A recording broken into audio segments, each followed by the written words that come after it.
This is China Gateway 360. China hits back at the EU. Could your supply chain be next?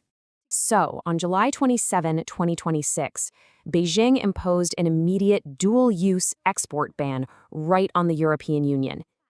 If you're a foreign company operating in China, you really need to understand what this policy shift means for your day-to-day operations.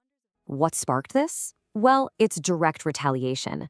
Brussels recently added 14 Chinese mainland and Hong Kong entities to a sanctions list. In response, Beijing fired back using Article 18 of its export control law.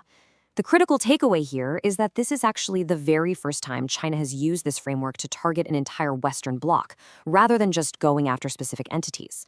And as you'll see, Beijing is intentionally mirroring the EU's own sanctions architecture, meaning if you're a foreign multinational in China with an EU parent company or even just EU end customers, you're now caught right in the middle. It's a massive dual-track compliance squeeze between two completely opposing frameworks. The macroeconomic exposure here is absolutely huge. If we look at the 2025 MOFCOM trade data, China's dual-use exports to the EU hit a staggering 52 billion euros. To put that number into perspective for you, even if a highly conservative 10% disruption occurs to that flow, you are looking at over 5 billion euros in bilateral trade suddenly at risk. We're talking immediate customs holds and completely voided contracts. China Gateway.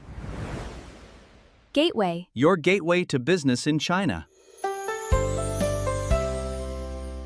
So what exactly is targeted? The restrictions hit advanced materials, precision machinery, electronics and sensors, and chemical precursors. But notice the deliberate ambiguity here.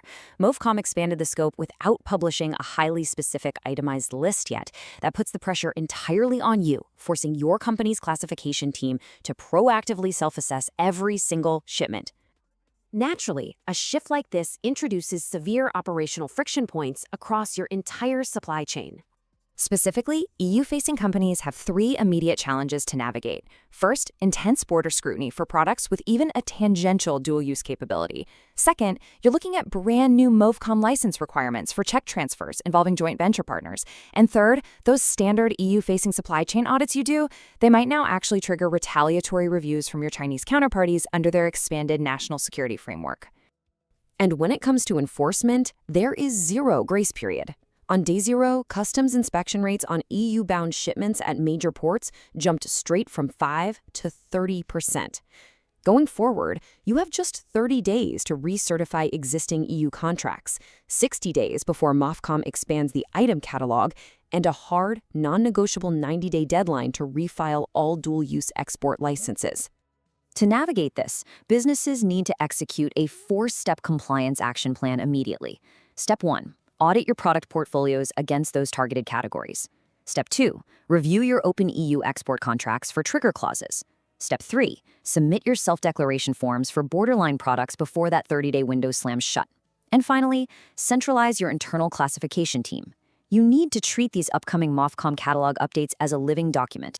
Ultimately, we are looking at a highly dynamic new baseline here where proactive self-classification is now a strict prerequisite for foreign manufacturers operating in China. Like and comment, reply China to get it for free.